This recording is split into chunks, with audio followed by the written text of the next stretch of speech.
What's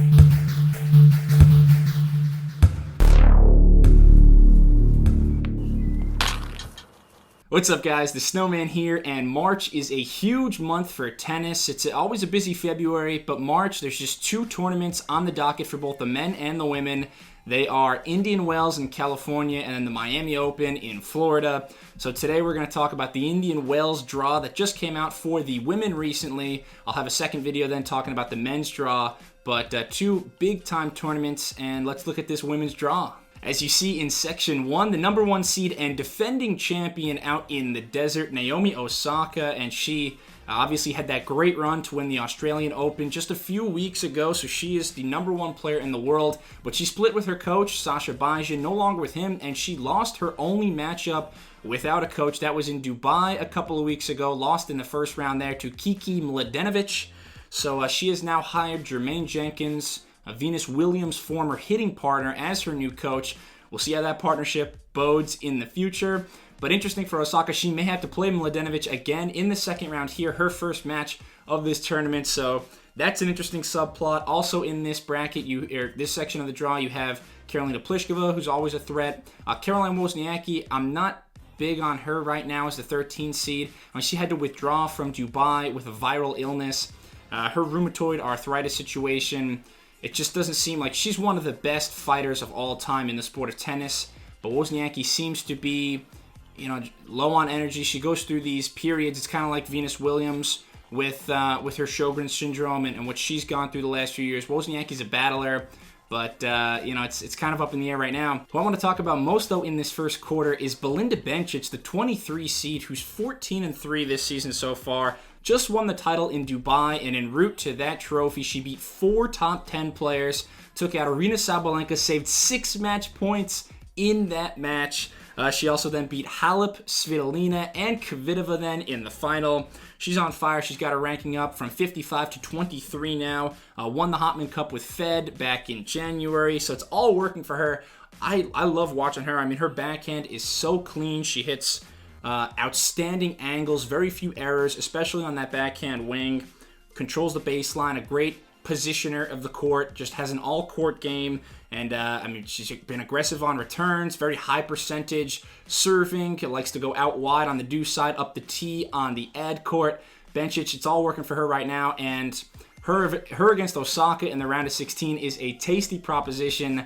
I'm going to roll right now with Bencic. Quarter number 2 has some big names as well. You see Angie Kerber there at the bottom of the draw. Also, a couple huge strikers of the ball in Madison Keys and Aryna Sabalenka. My eyes, though, go straight to the top. A potential popcorn second-round matchup between number 3 Petra Kvitova and Venus Williams. Kvitova leading the tour in wins so far in 2019. She's 19-4. Finals at the Australian Open and Dubai, along with a title in Sydney. She led the tour in wins last year as well, so she's playing so consistent right now. Big serving, huge forehand, ground strokes.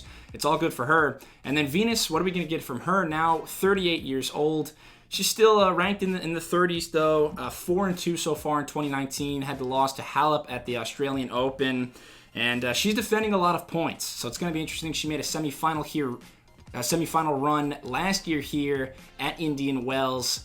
That's what I'm most excited for in this quarter. And then a potential round of 16 clash with Kerber and Sabalenka. 2 contrasting styles. That's going to be fun as well. As we move to Section 3 now, we should probably start with the biggest name in tennis, Serena Williams. And this draw did her no favors at all. She could be looking at a potential second-round clash against Victoria Azarenka. Her and Vika have met 21 times, Serena winning 17 of those, but it would be a rematch of the 2016 Indian Wells final.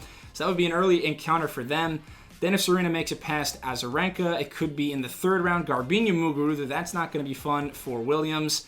Fourth round could be Kiki Bertens, and then Sloane Stephens maybe in the quarters. This is a loaded section. Serena, we know she doesn't play many tournaments these days, only has played at the Australian Open thus far, where she lost in the quarterfinals to Pliskova. I think she's going to be charged and ready, though. 2 titles in her career at Indian Wells, not as many as her 8 in Miami. She'll probably be a little slightly bigger favorite in Miami in a couple of weeks, but she's definitely liable to make a deep, deep run.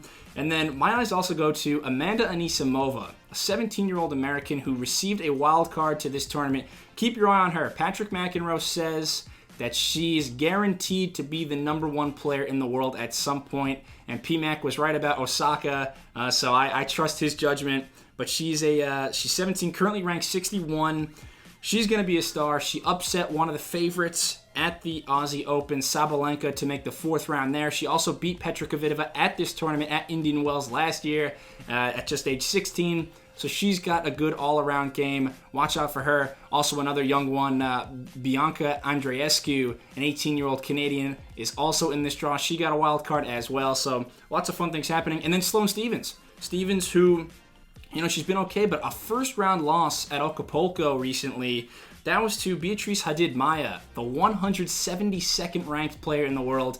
Sloane is so talented, but she just has these head-scratching results. 3 first-round defeats at majors the last couple of years, and then she has some performances like that. You can't lose to a player ranked that low, so is Sloane going to bring it? If she does, then her and Serena in the quarterfinals is going to be an awesome battle. This 4th quarter of the draw may be a little bit more low-key in terms of big names and star power, but you still have some great players. You have the 2 seed Simona Halep. You also have up top the 6 seed Elina Svitolina.